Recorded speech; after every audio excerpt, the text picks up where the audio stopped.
Good morning बच्चों, कैसे हैं आप लोग। मुझे पता है कि ये गुड मॉर्निंग नहीं है आप लोगों के लिए, आप लोगों के लिए किसी के लिए गुड आफ्टरनून होगा, किसी के लिए गुड इवनिंग होगा, इवन किसी के लिए गुड नाइट भी हो सकता है। क्योंकि मेरे को व्यूज़ जो आते हैं वीडियो पे वो मोस्टली नाइट पे ज़्यादा आते हैं, क्योंकि बच्चों की आदत होती है कि नाइट में ज़्यादा स्टडी करते हैं, वो लोग सुबह स्टडी नहीं करते। जबकि ऐसा होना चाहिए कि आपको अर्ली मॉर्निंग उठ के जितनी अच्छे से पढ़ाई हो सकती है उतनी रात को नहीं हो सकती। रात को पढ़ा हुआ है कि ठीक है यार हम लोग रात को बहुत अच्छे से पढ़ लिए, ठीक है, बहुत सारा पढ़ के फिर माइंड में कहाँ ना कहीं ये बात रहती है कि यार सोना है सोना है सोना है, ठीक है।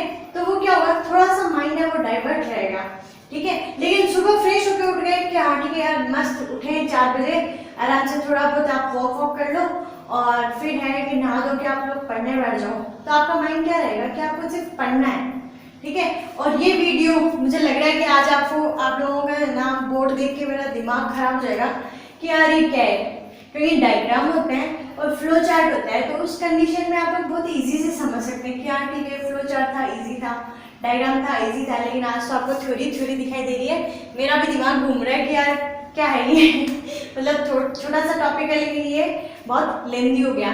तो ये बॉटनी के टॉपिक रहते हैं, तो बॉटनी में डायग्राम्स के थ्रू कम समझाया जाता है, थोड़ी सी थ्योरी ज़्यादा रहती है। तो मेरी आप सबसे रिक्वेस्ट है कि आप लोग थोड़ा सा माइंड सेट कर लीजिए, ठीक है। आप जिस टाइम भी उठ रहे हो, आप जिस टाइम भी वीडियो देख रहे हो, कोई बात नहीं, सबका अपना अपना टाइम होता है पढ़ने का, वीडियोज वगैरह देखने का। तो आप लोग क्या कीजिए, अपने माइंड में जो कुछ भी चल रहा है एक बार सोचिए कि आपके दिमाग में चल क्या रहा है। किसी के दिमाग में पबजी चल रहा होगा, किसी के दिमाग में मेरी तरह माउंटेन्स चल रहे होंगे, किसी के दिमाग में यार वो फ्रेंड क्या कर रहा होगा, उसने कितनी पढ़ाई की होगी, ठीक है। तो इस टाइप से जितनी भी कोई बातें हैं, ठीक है, मैं तो सोच भी नहीं सकती क्या क्या तुम्हारे दिमाग में चल रहा है, तो उन सबको एक बार एकदम साइड में रख दो, ठीक है, रख दिया। अब वो साइड में रख के आप लोग अपनी पढ़ाई को स्टार्ट कर सकते हैं। हम लोग जैसे कि 3rd चैप्टर स्टार्ट कर चुके थे। 3rd चैप्टर में हमारा टॉपिक था पॉलिनेशन, जिसमें मैंने आपको पॉलिनेशन और टाइप्स ऑफ पॉलिनेशन है वो अच्छे से समझा दिए हैं। उसके बाद में हम बात करते हैं कि जो टाइप्स ऑफ पॉलिनेशन है उसमें अडेप्टेशन कैसी होती है। अडेप्टेशन मीन्स अनुकूलन किस टाइप से पाया जाता है। तो आपको इस टाइप का एरिया दिखाई दे रहा होगा, वो क्या है, फॉर सेल्फ पॉलिनेशन। और इस साइड की बात करूँ तो वो फॉर क्रॉस पॉलिनेशन। एक बात और कहना चाहूंगी मैं कि जिस किसी बच्चे के दिमाग में ये चल रहा है कि भाई सिलेबस है वो 30% कम होने वाला है, जो गवर्नमेंट ऑर्डर पास करेगी उसका वेट कर रहे हैं ना कि भाई जब 30% कम हो जाएगा तब ठीक है हम उसके बाद में पढ़ाई स्टार्ट करेंगे। तो मैं उन बच्चों को बता देती हूँ कि आप लोग जो 30% कम होने का वेट कर रहे हैं, जो भी अभी कंफर्म नहीं है कि कम होगा या नहीं होगा, तो आप लोग उस 30% के घाटे में क्यों रहना चाहते हैं। आप लोग के पास अभी टाइम है, आप लोग इजीली पढ़िए, क्योंकि दिमाग में कहीं ना कहीं पता है ये क्या चलता है कि यार मैंने ये चीज पढ़ ली और ये चीज पे सिलेबस हट गई तो घाटा हो जाएगा ना मेरा।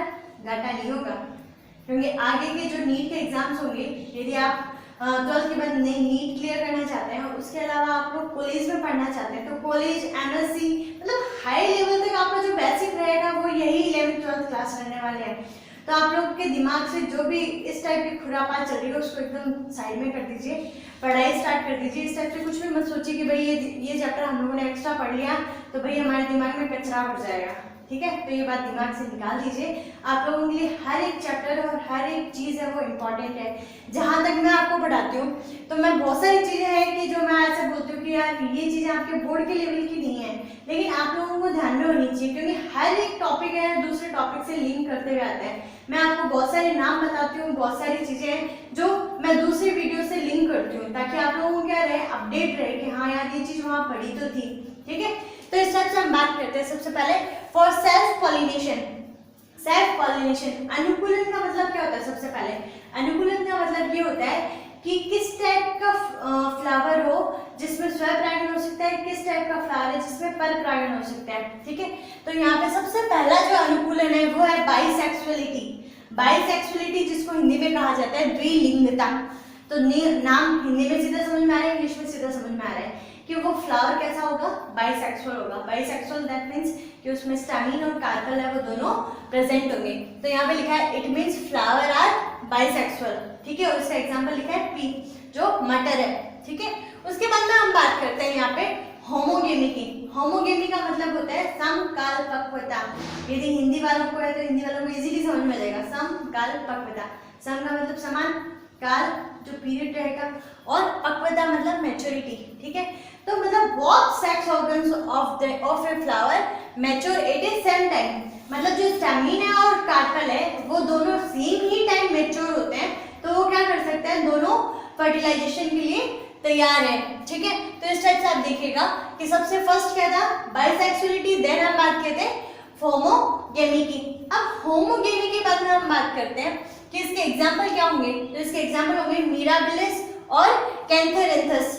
यहाँ पे ये दोनों एग्जाम्पल है ये किसके, होमोगेमी के, जिसमें दोनों फ्लावर के जो सेक्स ऑर्गन है मतलब स्टैमिन भी और जो एंथर है ये दोनों क्या होंगे, एक साथ ही परिपक्व होंगे, एक साथ ही मैच्योर होंगे। उसके बाद हम लोग बात करते हैं क्लिस्टोगेमी की, जिसको अनुन्मिलता कहते हैं। अब ये यहाँ पे ना बहुत कंफ्यूज करता है, ठीक है। बाइसेक्सुअलिटी आपको समझ में आ गया, होमोगेमी है वो आपको समझ में आ गया, लेकिन यार ये क्लिस्टोगेमी क्या आ गया। अब क्लिस्टोगेमी है, इसको अनुन्मिलता क्या है। अब कई बार क्या होता है, आप लोगों ने देखा होगा कि जब फ्लावर का फॉर्मेशन स्टार्ट होता है तो फ्लावर के फॉर्मेशन पे सबसे पहले इस टाइप की कली बनती है, ठीक है, कली बनती है और फिर वो कली क्या हो जाती है, खिल जाती है, ठीक है।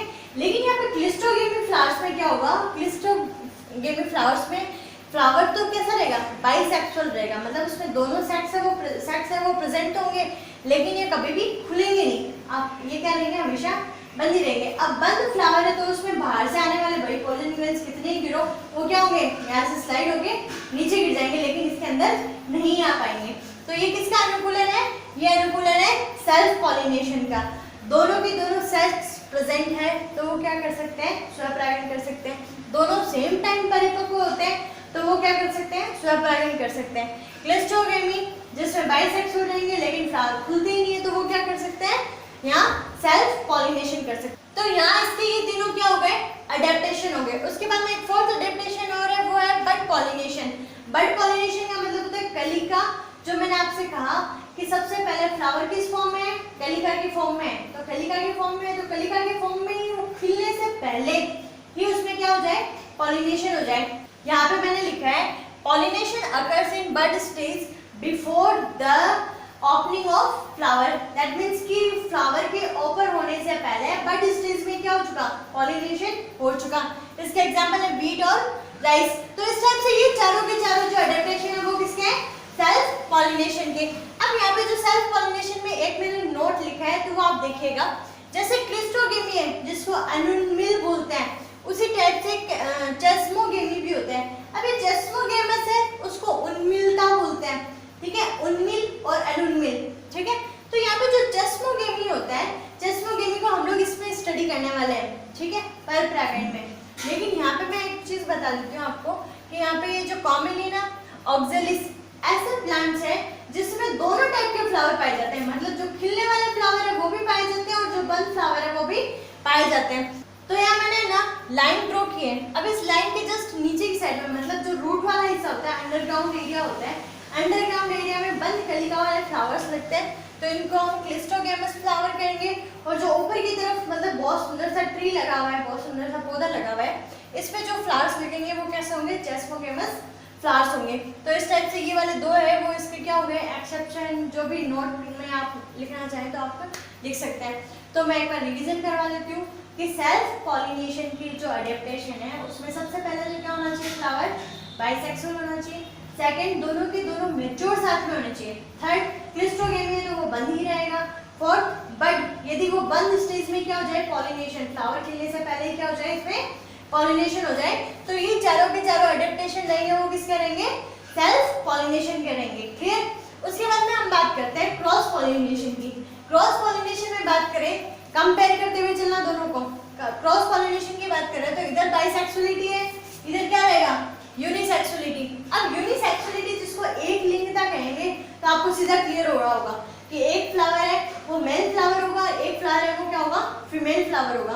अब बहुत सारे प्लांट ऐसे होते हैं, एक ही प्लांट है, उस एक ही प्लांट के दोनों साइड में भी क्या लग सकते हैं, दोनों जो मेल और फीमेल है दोनों लग सकते हैं। और कई फ्लावर्स, कई जो प्लांट्स है उनमें ये होता है कि एक जो पूरा पौधा है वो कैसा होगा, फीमेल फ्लावर्स का होगा और एक पौधा वो कैसा होगा, मेल फ्लावर्स का होगा, तो ऐसा कोई भी दिक्कत नहीं है, ठीक है। लेकिन उनमें होगा क्या, क्रॉस पॉलिनेशन। तो यहाँ बात करते हैं एक लिंगता में यूनिसेक्सुअल फ्लावर्स होंगे, डेट पाम और पपाया, जो खजूर और पपीता है वो इसके एग्जाम्पल रहेंगे। तो उसके बाद हम बात करते हैं डाइकोगेमी, ठीक, क्लियर हो जाएगा सीधा ही आपको। होमोगेमी से, होमोगेमी में क्या था, स्टैमिन और कार्पेल है वो दोनों एक साथ ही मैच्योर हो रहे थे। लेकिन यहाँ पे डाइकोगेमी जो भिन्न कार्पक होता है, तो उसमें क्या होगा, stamen and carpel of the flower do not mature at the same time, दोनों के दोनों सेम टाइम पे मैच्योर नहीं हो पा रहे, ठीक है। कई बार ऐसा होता है कि स्टैमिन पहले डेवलप हो जाता है, कई बार ऐसा होता है कि कार्पेल पहले डेवलप हो जाता है। बाइसेक्सुअल प्लांट है, कोई दिक्कत नहीं है कि बाइसेक्सुअल फ्लावर है, ठीक है। बाइसेक्सुअल फ्लावर में भी स्टैमिन और कार्पेल का जो परिपक्व होने का टाइम है, जो मैच्योर होने का टाइम है, वो अलग अलग होगा। तो उसमें क्या पाया जाएगा, क्रॉस पॉलिनेशन पाया जाएगा। अब इसमें यहाँ पे हम दो आगे टाइप्स भी पढ़ेंगे। तो ये दो जो टाइप्स है वो क्या है, प्रोटेंड्रिक और यहाँ पे प्रोटोगाइनी। अब नाम देखिए, सबसे पहले यहाँ पे क्या है, एंड्रो, एंड्री वर्ड यूज आ रहा है, तो यहाँ पे जो एंड्रोशियम, यहाँ गाइनी वर्ड आ रहा है, तो यह क्या होगा, गाइनोशियम। उसके बाद में हिंदी में बात करें तो पूर्वता और स्त्री पूर्वता, पुमंग, तो इसके लिए पू वर्ड यूज हुआ है, और पूर्वता मतलब इसमें क्या हो गया, आपको सीधी डेफिनेशन बननी चाहिए नाम से कि यार जिसमें पुमंग है वो स्त्री केसर से पहले डेवलप हो रहे हैं। तो मैंने यहाँ पे लिखा है स्टैमिन मैच्योर अर्लियर, जो स्टैमिन है वो क्या होगा, कार्पेल से पहले मैच्योर हो जाए। उसके बाद में हम यहाँ पे प्रोटोगाइनी में बात करें तो यहाँ पे होगा कार्पेल मैच्योर अर्लियर। स्त्री पूर्वता मतलब क्या होगा, स्त्री केसर है वो पहले डेवलप हो जाएगा। फिर इसके एग्जांपल्स की बात करते हैं। तो यहाँ पे जो प्रोटोएंड्री है, तो यहाँ पे इसके एग्जांपल रहेंगे मोस्ट ऑफ एंजियोस्पर्मिक प्लांट्स, जितने भी एंजियोस्पर्मिक प्लांट्स है उनमें सब में क्या होता है कि यहाँ स्टैमिन है वो पहले मैच्योर हो जाता है। उसके बाद में कैप्सुला, जो साल्विया, सनफ्लावर और कॉटन इसके एग्जांपल रहेंगे। हम लोग साल्विया, सनफ्लावर इन सब के बारे में हम लोग पढ़ेंगे किस टाइप से क्रॉस पॉलिनेशन पाया जाता है। और सबसे पहले जो मैंने आपको क्वेश्चन क्लियर किया था, ठीक है, तो आप सबके दिमाग में आ गया होगा कि क्रूसीफेरी फैमिली का कैप्सुला है, तो जरूरी नहीं है सारे एंजियोस्पर्म में एक जैसी चीज चल रही है तो कैप्सुला में भी वही चलेगी। तो ये चीजें छोटी छोटी है, इनसे बहुत सारे क्वेश्चन पूछा जाता है। और कंफ्यूजन करने वाले क्वेश्चन जो आपको जो ऑप्शन वाले क्वेश्चन देते हैं तो वो यहीं पे क्लियर हो जाते हैं कि यार सामने वाले को कंफ्यूज करना है, ठीक है। तो आप लोग देखिए कि यहाँ पे मैंने बात किया कि मोस्ट ऑफ एंजियोस्पर्म में ये है और कैप्सुला को भी मैंने इसी में लिखा है। लेकिन यहाँ पे देखिए जो बनियान, पीपल और अशोक के जो पेड़ होते हैं, उसके अलावा हम लोग बात करें एरिस्टोलोकिया और सम प्लांट्स ऑफ क्रूसीफेरी।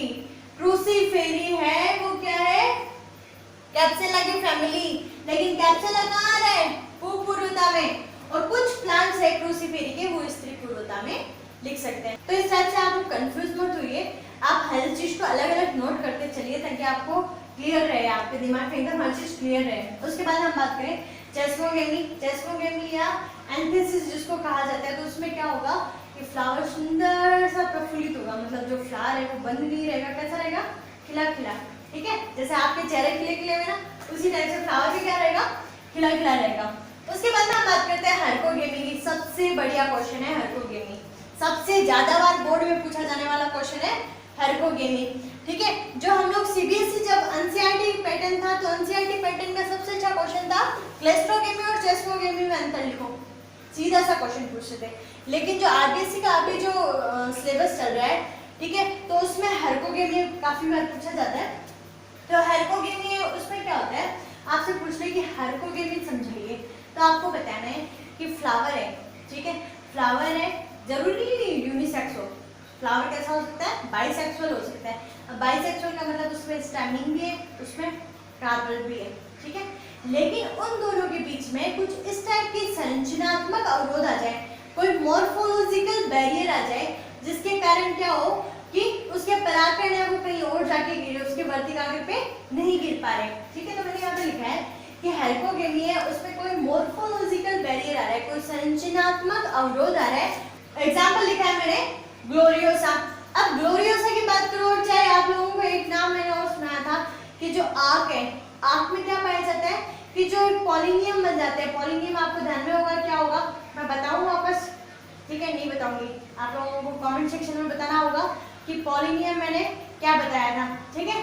लेकिन पॉलिनियम एक ऐसी संरचनात्मक अवरोध का निर्माण कर लेता है जिसके कारण उसके पॉलन ग्रेन्स है वो उसके वर्तिकाग्र पर नहीं पहुंच पाते। ठीक है, तो इस टाइप से ये हाइपोगेमी हो गया। देन हम बात करें सेल्फ फर्टिलिटी। सेल्फ फर्टिलिटी या हम लोग बात करें स्वयंबद्धता में। अब इसमें भी सेम डेफिनेशन वही रहेगी, लेकिन यहाँ पे क्या होता है कि कोई जेनेटिकली डिसऑर्डर हो जाता है। जेनेटिकली डिसऑर्डर का मतलब कि भाई पॉलन ग्रेन भी बने, ठीक है, पॉलन ग्रेन भी बने और यहाँ पे ओव्यूल स्ट्रक्चर भी बनी, लेकिन जो पॉलन ग्रेन्स है वो खुद के खुद भी गिरते हैं। ठीक है, सपोज कीजिए गिरने में कोई दिक्कत नहीं है क्योंकि वहाँ के पॉलन ग्रेन्स है उसी की स्टिग्मा पे गिर सकते हैं। ठीक है, एक तो वो गिरा और एक है वो पर फ्रैगमेंट से होके आ रहा है। ठीक है, मतलब कोई एजेंट के थ्रू किसी दूसरे प्लांट से आ रहा है, तो क्या करता है वहाँ पे स्टैमिन वो जो दूसरी साइड से आया, मतलब सेम स्पीसीज है लेकिन दूसरी साइड से आने वाले पॉलन ग्रेन को तो क्या कर देता है उसके पॉलन ट्यूब को फुल न्यूट्रिशन देगा। पॉलन ट्यूब से जो गैमेट है वो ओवल तक पहुंच भी जाएंगे, लेकिन जो खुद का ही था तो उसको न्यूट्रिशन नहीं दे पाता। तो ये एक जेनेटिक मिस्टेक रहेगी इसमें। तो आनुवंशिक जो अवरोध पाया जाता है वो किसमें पाया जाता है? टोबैको, एप्पल, ग्रेप्स, पी और पिटूनिया। मेरे को लगता है ये आपको चीज समझ में नहीं है। ठीक है, इसको मैं एक बार वापस रिपीट करती हूँ। क्या है कि एक ही फ्लावर है, उस सेम फ्लावर का यहाँ स्टैमिन से पॉलन ग्रेन है वो स्टिग्मा पे आया है। ठीक है, उसको वो न्यूट्रिशन नहीं दे पाता, तो वो क्या नहीं होगा, फर्टाइल नहीं होगा, और दूसरा वाला है जो वो क्या हो जाएगा, फर्टाइल हो जाएगा। तो इस टाइप से ये सेल्फ फर्टिलिटी पाई जाती है। टोबैको, एप्पल ये इसके एग्जांपल रहेंगे तो आप लोगों को समझ में आ जाएंगे। उसके बाद हम बात करते हैं यहाँ पे हेटेरोस्टाइल। हेटेरो का मतलब क्या होता है? विषम, अलग अलग। हेटेरोस्टाइल मतलब जो विषम वर्तिकाग्र है, तो उसमें क्या है कि हम लोग बात किए थे कि जो स्टाइल है और फिलामेंट है, मींस वर्तिका और तंतु है, उन दोनों का फर्टिलाइजेशन में कोई रोल नहीं होता। एक का पॉलन ट्यूब को लेके जाने का होता है और एक को क्या होता है सिर्फ बैलेंस बनाने के लिए। तो यहाँ पे इन दोनों की लंबाई में जो difference between length of style and filament, तो वो क्या होता है यहाँ पे हेटेरोस्टाइल में आएगा।